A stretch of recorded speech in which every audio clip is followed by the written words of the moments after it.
Let's look at the hyperbola. The hyperbola is represented by the equation y is equal to a over x, or y is equal to a over x plus q when you have a vertical shift. So the first equation here, y is equal to 4 over x. We need to fill in the table so we can draw this graph using the table method. So y is equal to 4 over x. My x values are -2, -1, 0, 1, and 2. Substitute for x, so 4 over -2 will give me -2 for y. 4 over -1 will give me -4 for y. 4 over 0 gives me error. Now this is important. When you get an error, it means that there's an asymptote there. So I'll explain when we're drawing the graph. So let's just complete the table first. 4 over +1 gives me +4 for my y value. 4 over 2 gives me +2 for my y value there. So my first coordinate is -2 and -2. So I look for -2 on the y-axis here. -2 on the x-axis here, and I look for -2 on the y-axis as well, which is here.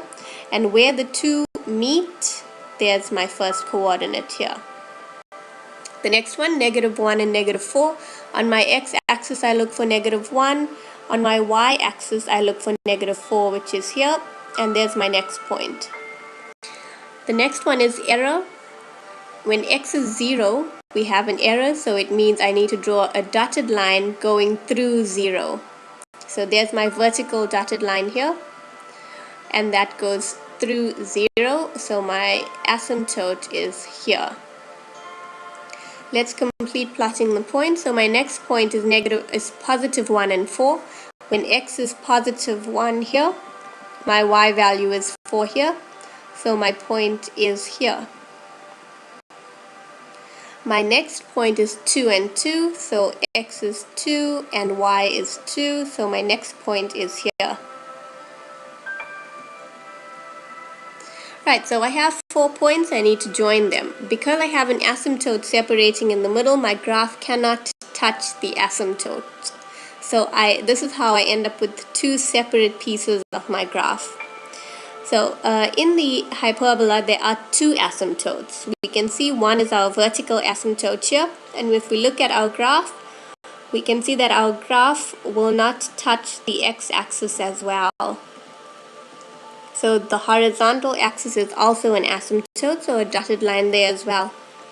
So my 2 graphs now, my first graph will be in this quadrant, which is the bottom left side. So I draw a graph that goes through my 2 points and doesn't touch either axis, either asymptote there. I can do it for the top right of the graph as well. I can join my 2 points like so. Remember to not touch either of the asymptotes. So that is how you draw your hyperbola. If we are given a drawing of hyperbola here, given f of x is equal to a over x and g of x is equal to -x plus 2. So we're given a hyperbola here, which is f of x. We know it's hyperbola because we have a fraction with our x at the bottom of the fraction. So that's a hyperbolic graph. We also have g of x here. Now g of x is a straight line graph because of the x here. Right, so it's drawn here for us. Our hyperbola is the red graph and our straight line graph is the green one. So they want us to determine the equation of f of x. So we start with what we are given for f of x. We are given that f of x is equal to a over x here. To determine the equation of f of x, all we have to do is solve for a. Now to solve for a, we need to substitute a point. We know that f of x is the same as y. So instead of f of x equals a over x, I write y is equal to a over x. I can now substitute any point that's on the graph of f of x. We are given a point that's on the graph of f of x here, -1 and 9. So I substitute -1 and -9. That's the point given to us here.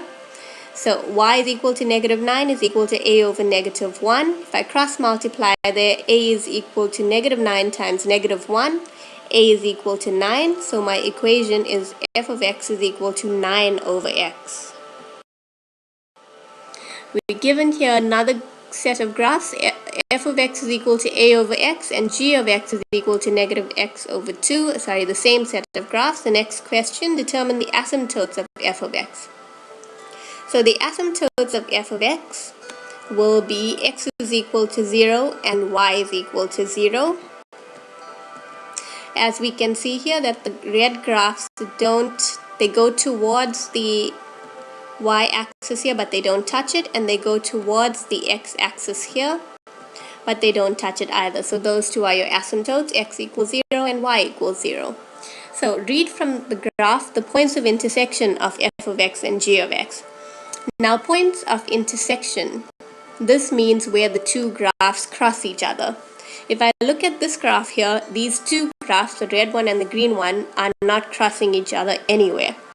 So I will say that there are no points of intersection here.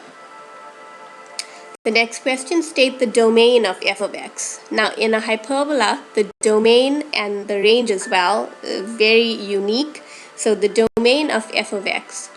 You can see that the f of x graph, it covers all the x values except the asymptote for x, because it doesn't touch the asymptote.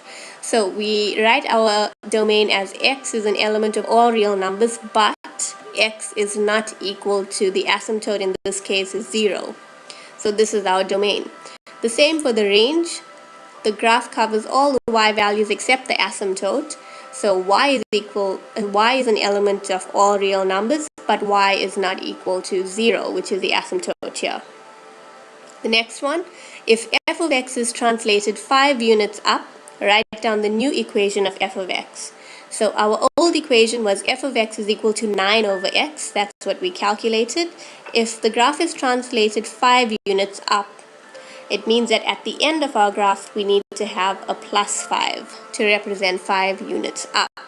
So my final equation for the new equation of f of x is equal to 9 over x plus 5.